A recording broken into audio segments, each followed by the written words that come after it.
fight, just say that. What the hell is this? Even though it's a podcast.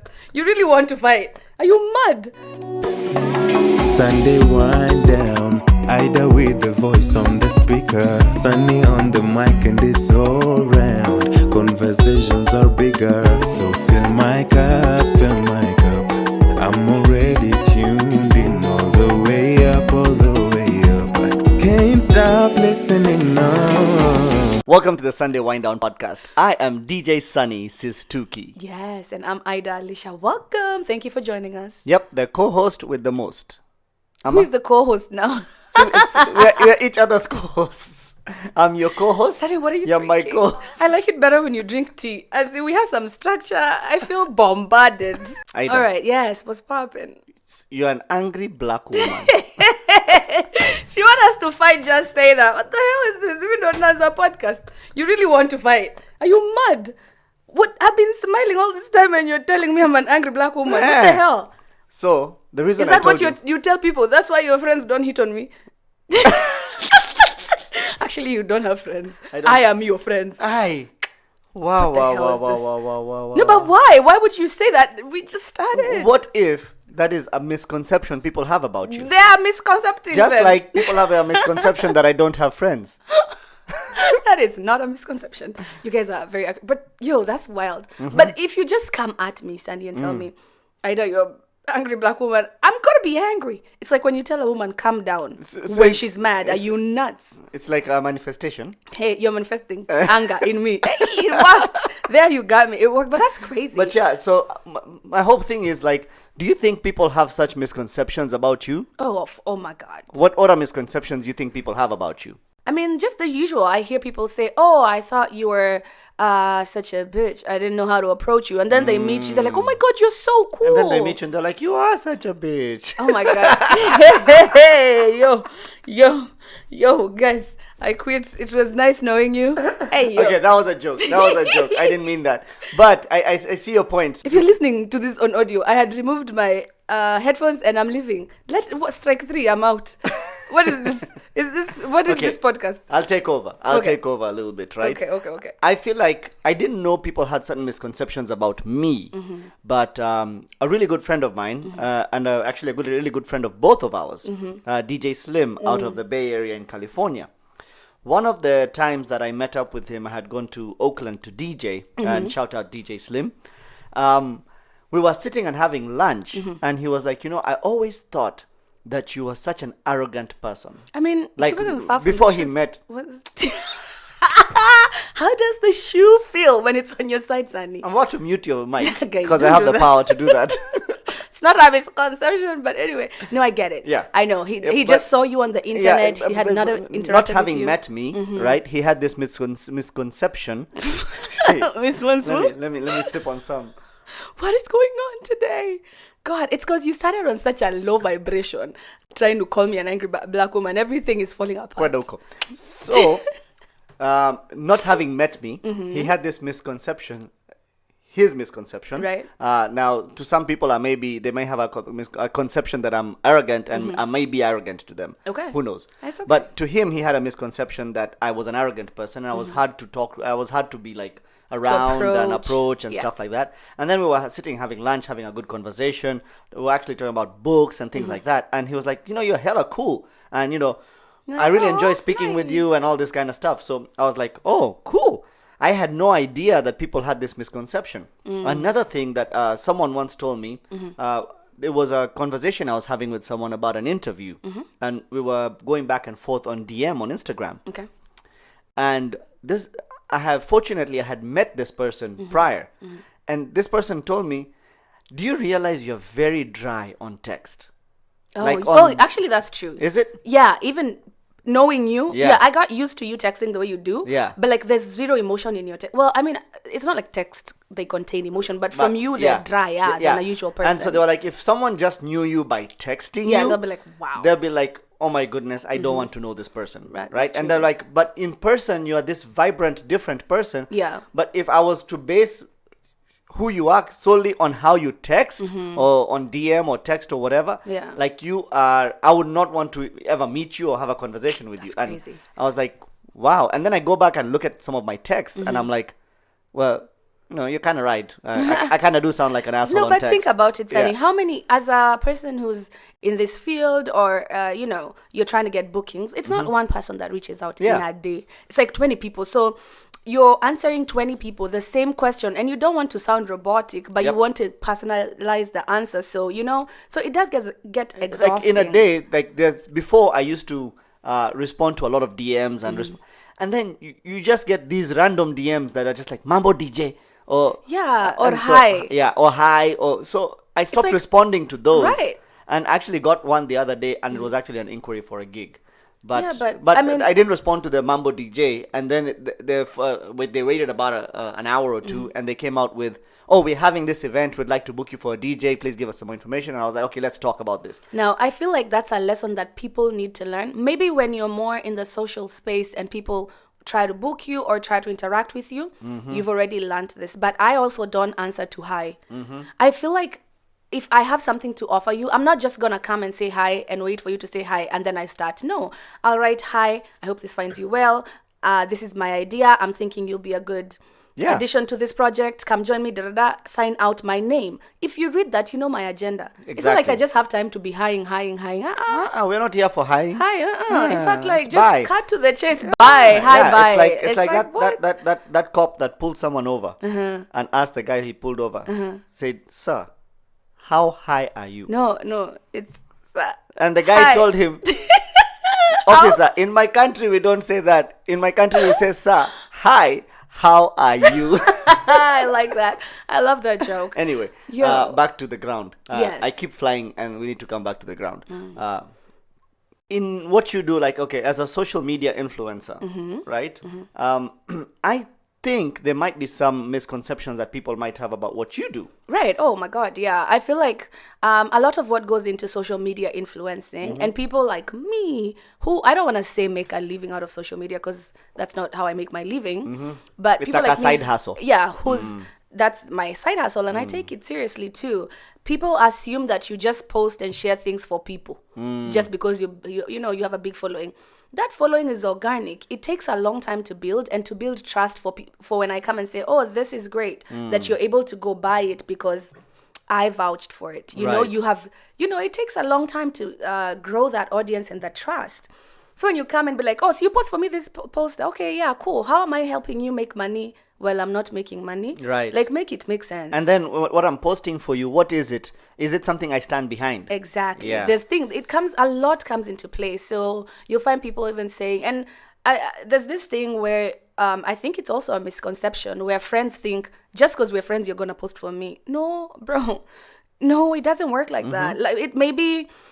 I don't align with that. Like you said, whatever you're doing is not my gig, and don't expect them to, if I post for you, it's because I want to, it's not, we are friends. So like in the fine print, it wrote, if I write something, if I post something, you share for me. Yeah. No, I mean, you have to have that understanding. It's also a misconception that, I tell Ida and she'll post. No, imagine I charge for this. And people even come and say, "Guy, you charge this much?" Yes. First of all, if I'm going to sit in front of you and promote a product or talk about a product, it takes time. You only sit on your screen for the 30 seconds or 45 seconds, but it took a lot more. You get yourself ready, you put on some makeup or shower and just stand in front of the camera, lighting. It's kind of like sex, someone... What the hell? Men going to so much work, courting a woman, taking her out to dinner, and then sometimes it's over in a minute, Wow. It's done.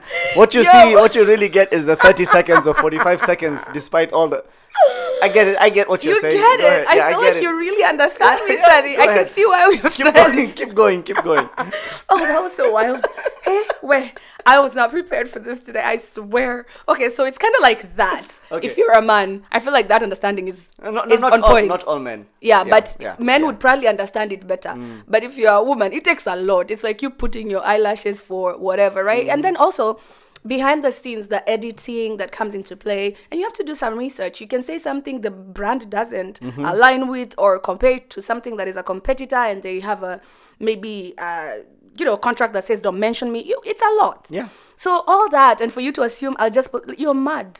ask me, how can I support you? That's different. You know, if you see my shit, like it, share it. You know, if you know that I make money from it. If it's just a half-eaten burger, I don't expect you to support. You know, so yeah. I think forget people have what a the lot question of. was, but I just gave you a lot of misconceptions on this. I was just like, somebody asked me what I think about social media influencing because I got some shit to say. I was like looking for that moment. I think there's a lot of misconceptions people have about what I do as a DJ as well. Let me tell you a misconception as a DJ anyway. Just when you walk into a room and say, "Oh yeah, my name is Sunny and I'm a DJ," you're just like, he's never settling down. All he does is travel around different cities getting nyash. Different nyash on different cities. What if you're a boob guy? Then you're not getting nyash. Okay, or getting you know, at this point. What if you're not an ass guy? What if you're a boob guy? I mean, come on. Be equal opportunity here. I feel like we should PG this podcast today. Actually, most of our podcasts are rated explicit as of like the last 2-3. Who is rating them explicit? Why are you rating them explicit? Because we've been cussing. Why did you not tell me this? I'm out here telling people there's no profanity. It's just actually good. Have you heard yourself on a podcast? I'd listen to me talk all day. I swear to God. So, that is so wild, though. So that is a misconception about a DJ, huh? Yes, about DJs in general. So from the business side of things, I think a misconception people have is, especially when they ask for my rate and I tell them what I charge. Right. They think, oh, you're just coming to play music. Like it's so much deeper than just playing music. Correct. Especially if it's a special event like a wedding or a graduation or something like that. We tend to do so much research into what style, what direction of music you want to go with. What's your crowd like? And also, have you ever walked into a club or an event or a party for that reason, and the sound quality was horrible? Oh God, yeah. Right? Yeah. And the first thing you do is you blame the DJ. Yeah, you're you like, don't. hey, It could be the venue's sound system. It could be anything. So there's certain things that we pride ourselves. We invest in the best quality when it comes to sound. Obviously, when it comes to production, quality of what we do. So those are things that people don't see. So I think there's this misconception of us. You just come and I'll pay you $200 or I'll pay you $300, and it doesn't work like that. Yeah, it's not right. So I think people get a lot of sticker shock about that. Yeah. That's wild though. But I see. Yeah, I mean, if you respect your doctor, you know, it's a profession like any other. Exactly. The entertainment industry is also a profession. You know, you need to respect that. I was trying to wonder where you're going with this doctor shit, but okay, I get You're the like, point okay, now. so what about the doctor now? But you know what I'm saying? It's a profession. Respect your lawyer. You respect your boss. This is, but you know, so they put time and money into this and blood and sweat to get where you are. So yeah, I would expect you to charge. Now, speaking of this, not me though. Social media influence. If I ever have a big gig, you're playing for free, man. Hey, let's talk. Price of Your people can talk to my people. I have. Yeah, you have people. Am I not your people? Who's your guy? Okay. Not anyway. only me. Well, okay. Oh my God. Back to ground. Stop flying. Okay. So, I was watching this thing. This social media influencing thing is what brought this to my mind. Okay. I was watching a thing about Steve Harvey. Oh yeah. You know how he has this morning show, then he has an afternoon show, then he has an evening show, and he's good at this. and he starts every morning and he starts his morning at like 4 a.m. and when you see him on his morning show, he's upbeat. Yeah. He's ready to roll every day. You know, pointing fingers, smiling, joking. Yeah. And he was talking about how there are days he really doesn't even feel like waking up. Wow. You know, like he's tired or hasn't had enough sleep, or as age is catching up. Right. All these things. And the show is not only what he has a life of his own too. Exactly. So, wow. So like when you see that on TV and what he's really going through, there's this misconception that this guy is just always on, you know, but there's so much, at the end of the day, we're all human. Right. We're all human. So yeah, I really truly get that. There's this other thing. I think political leaders in Africa have some misconceptions. God, a ton. Oh my God. Misconceptions. Or they're just plain wrong. I don't even know.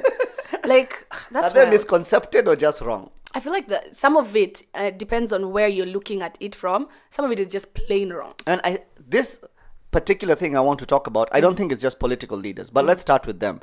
But there's this big misconception about the LGBTQ community. Oh my goodness. Oh my God. Is it, Sunny, when you talk about LGBTQ in Africa, I feel like, is it a misconception or you just don't know? People just don't have the right information. Whatever they think it is, it's not. Yeah, I think it's a little bit of both. And yeah. people, I will tell you, before I moved to the US, and even for the longest time while I was in the US, and I might have said this on our LGBTQ podcast, but I would have probably considered myself proudly homophobic. Wow. Why? Like, why though? Because I didn't know, because that is not me, right? I am, is it heterosexual? Yeah. Right? I hope it's the word you're looking for. It's heterosexual, yeah. I am a straight male. Yeah. And obviously, at that point, I wasn't open-minded enough to think that there would be other people that are different from me. Right. Obviously. That makes sense. So in that aspect, I would always think like, I'm attracted to a woman. Why would someone not be? I see. Like, that doesn't make sense. It was very like wrong and awful. And then I met bisexual people. I met gays and lesbians. Yeah. And I've even met some transsexuals. Yeah. Transsexuals, yes. And as I communicate and talk to them, I tend to realize, oh, these are just human beings and they're actually cool people. It's like there's absolutely nothing wrong with them. Let me ask you this, or I just throw this in there. I feel like it's because of how we were raised. Now, everybody talking about this, and when we say Africa, I'm not talking about the whole of Africa. Of course, there's a group of people who understand, and there are people who are learned, and I'm just talking about this particular group that is so loud at this moment. A lot of people talk about LGBTQ being a very westernized thing. They are bringing it to us, like, stop it. It's a Western thing, Yeah, like, stop it. Keep your shit over there. But then you all gather in church every Sunday. In fact, Wednesday too. If Tuesday we have Bible study. And if Christmas is on Monday. And then you all gather in church and worship the same God that the Western people brought to you. Yes. So, like, why do you get to pick and choose? I think I had a misconception about the community as well. And I always thought like, oh, if I'm around a gay person, I would get very uncomfortable because I would think this gay person is gonna hit on me. Yeah, but trust me, sometimes you're not even their type. They don't even like you. Yeah. Now, not to say I have not been hit on by a gay person. Yeah. Okay. Fine. You're their type. What do you want me to do with this compliment? No. Like, different people have different types, right? I know. It's because right after I said it doesn't have to be. You're like, okay, but they hit on me though. I'm gonna find your type. But what I'm trying to say is that overall, they're not bad people. I guess if a gay person was to hit on you and you say, I'm not interested, it's just like a girl hitting on you or a guy hitting on a girl and saying, I'm not interested, and move on. Yeah, but men don't move on when it's man to girl. Sometimes there's extremes. You've had these stories where this guy went and shot up a place because he asked this girl to go out with him, and she said no. They were having dinner. It was at a restaurant. It was in, where was it? God, California? I think so. It was a while back. But anyway, men don't take rejection very easily. Some men. Let's say that. Yeah. And it's been a majority of the ones that, again, have been loud on the internet space. So that's what we are seeing a lot of. So there's this misconception that I've seen out of Uganda, because Uganda has got these very strict anti-LGBTQ laws, right? Wild. They've criminalized being gay. Yeah. How do you criminalize being existing? Yeah, and I think it's not just Uganda. There's other countries as well. Yeah, and I'm trying to pull up something that I saw here. Yeah. But Uganda has this misconception, and I don't think it's just Uganda. And I'll tell you another experience I had. Okay. Uganda has this misconception that people of the LGBTQ community, or rather being gay, promotes pedophilia. That's wild. Yeah. I mean, okay. So, playing devil's advocate, okay? A lot of the stories that we have had from younger boys who have been molested. Yes. That's such a better word that I was going to use. Yes. That have been molested by other men have been kids. Okay? So, I can see where that thought is coming from. Right. But if we were to flip the script again, a lot of the people who have been taken advantage of by their house helps have also been young boys, like, I see what you growing mean. Up, if you had a house by help, a female house help or female something help like that, or a young auntie boys, or something. Now, here's the thing, though. So wait, let me ask you this: so how are you gonna criminalize that then? Well, that is still pedophilia. Yeah. But it's not LGBTQ that's straight pedophilia, right? Right. Yeah. But that's why I'm saying I'm just playing devil advocate. It doesn't have to make sense, Right. but think about it that way, because a lot of boys are the ones who go through, the ones that we hear about, and why these people are saying they're attacking kids. It's because of those stories. Yeah, but also those people, those grown men that molest young boys, do not identify as being gay. You know, you're right. They are going to condemn the LGBTQ community. They'll be the loudest. Yes. You see what I'm saying? You're absolutely right. Even members of, I think there was a church thing, there's a big ongoing thing where in the church, the bishops or whatever would do Right. that to young boys. Yeah. But those men Don't even don't identify. identify as being gay. So they are not members of the LGBTQ community. there's They really are no just justification. They are just straight up criminals, and they, by all means, should be criminalized. Right. Okay. Yes. Okay. makes The way you sense. broke that down, yes, Yeah. makes so much sense. They don't identify as LGBTQ, so LGBTQ should not be taking the heat for it. Exactly. That is so true. And like you said, it's not only Uganda. I saw this article, and I'm just going to read it real quick. It says same-sex penalties in Africa. And this is an article that came out today, this day that we're shooting. So it's very recent. Death penalty. Mauritania, Nigeria, in bracket, in states where Sharia law is applied, okay? And Somalia. So not all of Nigeria. Jail term up to 14 years is Gambia, Kenya, and Malawi. Well, is that for being identified as a gay person? Same-sex penalties in Africa. Period. Period. Yes. Same-sex marriage permitted in South Africa. Kudos to you guys. Life imprisonment in Sudan, Tanzania, Uganda, and Zambia. And protection against discrimination, Angola, Mauritius, Botswana, Cape Verde, Mozambique, and Seychelles. So it's Africa as a whole. I mean, I know right now this law was just passed in Uganda, so all eyes are looking at Uganda. Right. But you get to see they're not the only ones with this big problem. It's a problem they create. They have prioritized this as a problem, as opposed to looking at right now, there's still demonstrations happening in Kenya, and there's some demonstrations happening in South Africa too, for the same thing. Economic imbalance, I believe. And they were talking about young people don't have jobs. Everything is just going up. Like, since this new government came into power, like, economy is just not balancing. But you guys are more worried about who is identifying as LGBTQ. They have prioritized. They literally have put everything else in the back burner. Corruption can wait. Yeah. This poverty issue can wait. People are dying. They don't have food. They can wait. But LGBTQ, do you see how? And the portion of the population that is LGBTQ is such a small. It is such a minority when it comes to the general population. Yeah.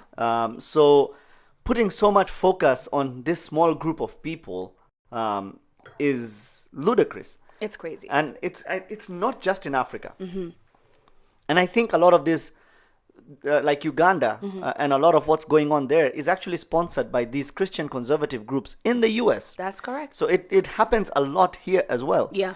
Like the Proud Boys, they go around protesting drag shows and this kind of things. And they accuse people of child grooming. Again, they use the same pedophilia kind of excuse against the community. Yeah, let's talk a little about that, Sunny. Child grooming. I have experienced where kids who don't even have any idea of sex or intimacy at a really young age saying this is how they feel, and they grow up. You know how you're like, everybody says this, it's a phase. They just saw their friends play with dolls, so they want dolls too. But when this kid is growing, it's a year, it's 2, 3, 4, this is who they feel that they really truly are. So you want to tell me you're going to lock your kid in from being their authentic self, like you won't let them live life the way they're supposed to because you don't support LGBT? Like, it's nothing to do. It's not just about sex, because they say same-sex penalties. They're thinking who is sleeping with who. Why does that worry you so much? Right. There's just so much more into it, just not the sex aspect. Right. You know? And even if it just was the sex aspect, why are you so worried about who's sleeping with me? Like, as a government, why are you so worried?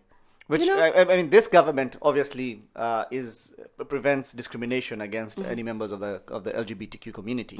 However, there are factions of groups out there, that a lot of conservative groups, and I'm not saying it's bad to be conservative. I consider myself conservative.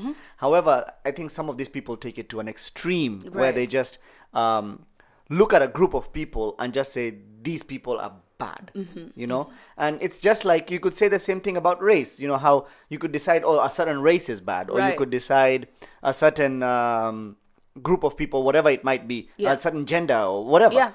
And so I think a lot of times it's a misconception, because once you really get to know the community, you get to know the people, I think you get to realize that, oh, not all, it goes way back to history. There was a time in history way back when pagans and Christians fought, and pagans thought that Christians were, they had a misconception that all Christians were bad because they didn't believe in the pagan gods, and Christians thought all pagans, and till today there's still these religious misconceptions that happen. People say, oh, if you don't believe in my God, you must be a bad person. And you could be the best person on this planet. That's true. Oh my God, I was gonna say, oh, does it get to the extent of killing people? I realized yes, it does. It does. Yeah, but you know, it does. So. A lot of wars happen because of that. Look at our country. Misconceptions about people of the different tribe. You just decide that someone is a different tribe, and all of a sudden they're bad. You've lived together for years, next door neighbors. You've been good, but election time you're deciding, oh no, I remember your tribe now. We can't talk. You know anymore. What happened in Rwanda? People killed each other over tribe. A misconception of you are a different tribe, and so you don't deserve to exist on this planet. That's wild. It's crazy. Imagine for you to think that you have the power to take somebody off the planet. Like, who are you? Like, who the hell do you think you are? Like, literally, who are you? Like, what are you, man? That's crazy. That is so wild. I think I can think of another misconception. What? People have this misconception that when you're in the diaspora... Don't even finish that sentence. You have money. We're made of money. Yeah. It's a land of money. Oh, by the way, your money tree is overflowing. Can you go and cut it down? When I walked into your house, like, the dollars were just falling. I prefer them to fall, so I can just pick them up. You'll just pick them up later? Okay, cool. I was like, do I trim it? I was like, it's and that way the neighbors can share too. Okay. But their money tree is so big too. Did you see it? That money does not grow on trees. We work a lot of hours here. Like, you know, that's a big misconception. And I get it. I know people who... I've remembered somebody had the audacity to... I have not talked to this person. I met them through a friend. And you know how back in the day, Facebook was a thing. So we exchanged Facebooks and that's it. Okay? I know your name because I know we've interacted in the past. Has the audacity to request on PayPal, request money, and write there for alcohol. Am I your mother? Hey, wrong one. This is not a misconception. I don't play that game. What the hell? You've sat at home. You've decided, let me just look for somebody to buy me a drink. I was so offended. And, you know, the thing is, everyone thinks, okay, people in the US or watu wa maju, right? In UK, US, wherever they are. Dubai. They get paid by the hour. They get paid more, which is true. Which is true. People in these foreign countries do get paid more than people get paid in Kenya. Right. Or in other African countries for that matter. Yeah. However, things are also very expensive. Right. Here, you know? Cost of living. Cost of living, what you pay for a loaf of bread, what you pay for rent, what you pay for, except gas. Gas is so expensive in Kenya.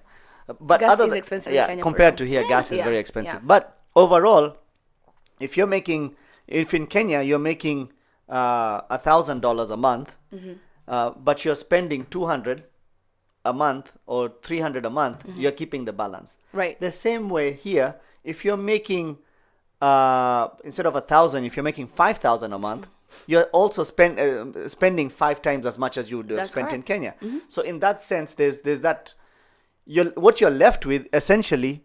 Everyone is struggling. Yeah. People in Kenya are struggling. People here are struggling. Everyone is working hand to mouth sometimes. People are trying to save what they can. People are trying to invest what they can. Yeah. Are opportunities better here? By all means, yes. However, things are not just glorious. Here, you are as rich as... Okay, well, that could be misconstrued. I wanted to say your hard work pays you, and it's kind of what makes you as rich as you want to be. But that's also could not be true. It's also a misconception because some companies will just cap you. Yeah. It's up to you to decide if you want to grow and move. The problem is, I feel like the assumption that if you ask me for money, I am obligated to send it to you just because I am in America. Yeah. And you talk shit if I don't send it to you. Yeah. Or you're like, you changed. You don't send me money. When have I ever? Like this person who requested, we're not friends. You guys, I keep telling people, I'm just friendly. It doesn't make us friends. You have to learn the difference. If it's a friend, I'll be like, oh, dang, like, what's happening? Like, I'll even reach out. You good? Like, you requested money. We are not friends. For you to think you can just be like, oh, let me tell Sunny to buy me a drink. Like, if we were in Kenya, I wouldn't still do that to you. I wouldn't just show up at your house and be like, give me $50 for a drink. Like, am I mad? Is there a reverse misconception that people in Kenya don't have money? Because I've seen people in Kenya with a lot of money. That's what I'm saying. Yeah. Even me, like that's why I said if I were in Kenya, I would not show up to you and be like, why? What is this?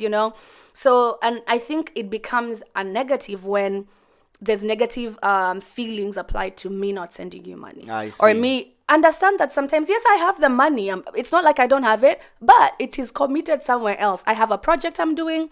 I'm trying to buy a new chair. I'm trying, just because I have it doesn't guarantee that I'll send it to you. I have a life. So when somebody feels bad about you not giving, that's when it becomes a bad thing. Problem. Yeah. Yeah. But it's totally a misconception. I mean, God, please, we work so hard, So, ladies and gentlemen, if you have any misconceptions, please do put them in the comment section. We'd love to hear what you have to say.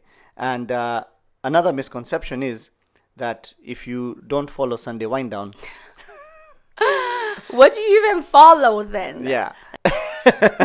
Anyway, till next time, don't forget to follow and subscribe and catch me on all social media platforms at Sistuki. And catch me at all social media platforms at Ida_Alicia. Till next time, guys. See ya. Bye. I'm okay.